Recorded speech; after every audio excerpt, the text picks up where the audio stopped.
नमस्कार, आदाब, सत श्री अकाल, जय भीम, जोहार। मेरा नाम है नवीन कुमार।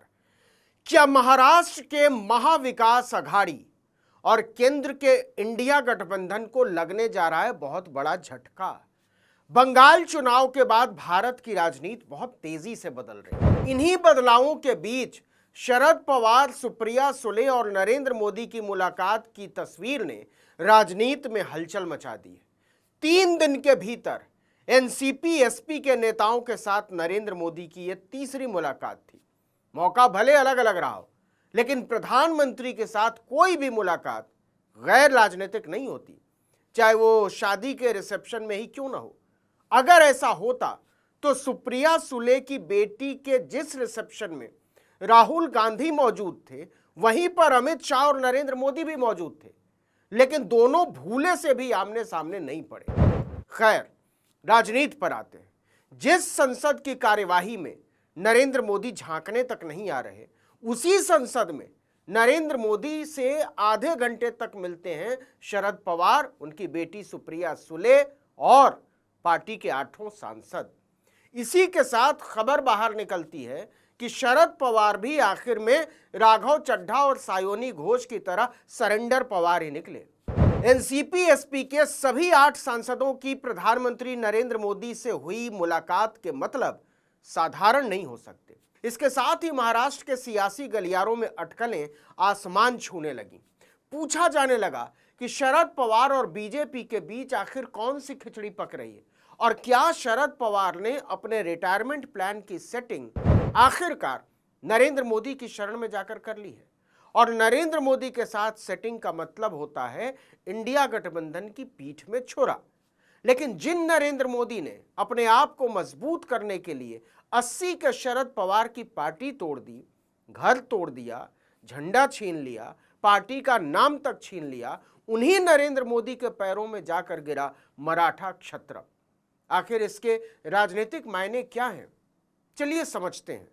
सबसे पहले संसद के बाहर इंडिया गठबंधन के विरोध की तस्वीर देखिए।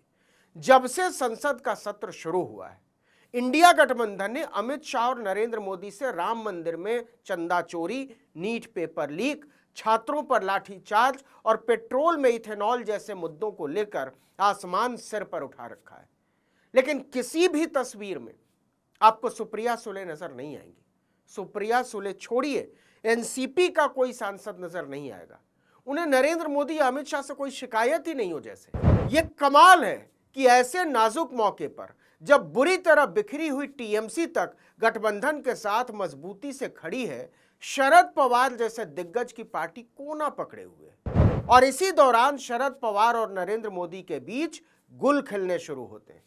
जिस रोज नरेंद्र मोदी शरद पवार की नतिनी यानी सुप्रिया सुले की बेटी के रिसेप्शन में पहुंचे थे, उससे कुछ ही घंटे पहले एनसीपी एसपी के 8 सांसद प्रधानमंत्री से मिले थे। बहाना यह बनाया गया कि सांसद कुछ क्षेत्रीय मुद्दों पर अपनी मांग लेकर प्रधानमंत्री से मिलने पहुंचे थे। जैसे शिरूर से सांसद अमोल कोल्हे ने नासिक पुणे रेलवे लाइन को लेकर चल रहे विवाद का मुद्दा उठाया, तो भिवंडी के सांसद बालू मामा म्हात्रे ने नवी मुंबई एयरपोर्ट का नाम भूमिपुत्र दीबा पाटिल के नाम पर रखने की मांग की। किसानों से जुड़े कुछ मुद्दों पर भी प्रधानमंत्री के साथ चर्चा हुई। लेकिन सबको पता है कि प्रधानमंत्री के पास इतना फालतू समय नहीं होता। यह बहानेबाजी है, असली मामला कुछ और है। असल में यह मुलाकात परिसीमन बिल पर समर्थन को लेकर थी। संकेत मिले थे कि पवार की पार्टी कुछ शर्तों के साथ प्रस्ताव का समर्थन कर सकती है, और ऐसा हुआ तो पार्टी इंडिया ब्लॉक के कुछ दलों से अलग रुख अपना सकती है। जब सुप्रिया सुले से इस बारे में पूछा गया तो उन्होंने गोलमोल जवाब देते हुए कहा कि कानून का मसौदा देखने के बाद ही पार्टी अपना रुख तय करेगी। लेकिन यह भी कहने की बातें हैं। खबर यह है कि शरद पवार ने नरेंद्र मोदी के साथ डील कर ली है। सियासी अटकलें हैं कि एनसीपी शरद पवार गुट के सभी 8 सांसद परिसीमन बिल पर मोदी सरकार को प्रत्यक्ष या अप्रत्यक्ष रूप से समर्थन दे सकते हैं।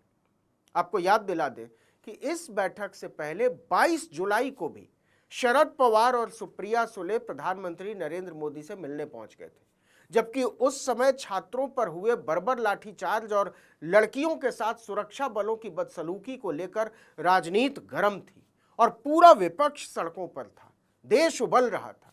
उस नाजुक वक्त में मोदी के साथ पवार और सुप्रिया सुले की मुलाकात ने सबके कान खड़े कर दिए थे। इंडिया गठबंधन के विरोध प्रदर्शनों से पवार की पार्टी की गैर मौजूदगी ने इसे बल दिया।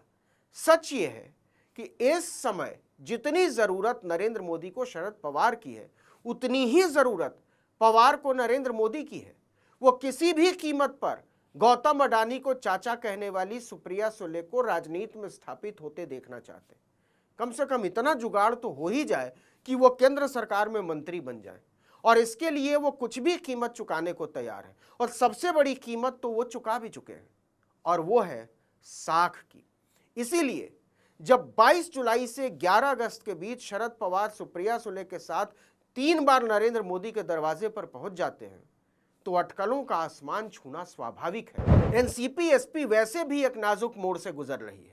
अजित पवार के असामयिक निधन के बाद एनसीपी पर कब्जे को लेकर अलग घमासान छिड़ा हुआ है। सुनेत्रा पवार को उनकी जगह उप मुख्यमंत्री पद की शपथ जरूर दिला दी गई, लेकिन न तो सरकार में उनकी पकड़ है और न ही पार्टी में। ऐसे में शरद पवार को लगता होगा कि वो दोनों गुटों को लेकर सुप्रिया सुले को स्थापित करने के लिए कोई बड़ा खेल खेल सकते हैं। भतीजे रोहित पवार की बढ़ती महत्वाकांक्षाओं से भी वो वाकिफ हैं। रोहित पवार न केवल एनसीपी एसपी के बेहद मुखर विधायक हैं, बल्कि महाराष्ट्र क्रिकेट एसोसिएशन के अध्यक्ष के तौर पर भी उनका एक अलग दबदबा है। अजित पवार के निधन को उन्होंने संदेह की नजर से देखा है और सरकार से कुछ बेहद तीखे सवाल पूछे हैं, जबकि शरद पवार 24 घंटे के भीतर क्लीन चिट दे चुके थे। खैर, अब मूल सवाल पर आते हैं। शरद पवार और नरेंद्र मोदी के बीच क्या डील हुई है? कहा जा रहा है कि इतने बड़े नेताओं की मुलाकातें सिर्फ एक बिल पर समर्थन के लिए नहीं होती। तो क्या एनसीपी एसपी एनडीए का हिस्सा होने जा रही है? और अगर हां, तो कब और इसकी शर्तें क्या होंगी? हर कोई कयास लगा रहा है कि शरद पवार गुट महाराष्ट्र में कोई खेल कर सकता है, बड़ा खेल, जिससे महाविकास अघाड़ी को बड़ा झटका लग सकता है। कुछ लोगों का यह भी कहना है कि झटका पहले ही लग चुका है, बस तारीख का ऐलान बाकी है। तो एक तरफ कहा जा रहा है कि जेंजी आंदोलन और पटना की बांकीपुर और मध्य प्रदेश की दतिया जैसे भाजपा के गढ़ों के ढहने से बीजेपी परेशान है। देश के नौजवान नरेंद्र मोदी को लेकर जिस तरह से बगावत पर उतारू हैं, वो अप्रत्याशित है। और ऐसे माहौल में शरद पवार और सुप्रिया सुले का नरेंद्र मोदी के आगे शरणागत हो जाना बता रहा है कि लड़ने के समय में भी तिकड़म करने वाले तिकड़म ही करते हैं। इस वीडियो में इतना ही, लेकिन अगर आपने आर्टिकल 19 इंडिया को अब तक सब्सक्राइब नहीं किया तो फौरन कर दीजिए, बेल आइकॉन दबाइए, घंटी जैसी आकृति लाइक कीजिए और कमेंट करके बताइए हमारा वीडियो आपको कैसा लगा। हमारा ट्विटर हैंडल है article19_India और मेरा ट्विटर हैंडल है नवीन जर्नलिस्ट। नमस्कार।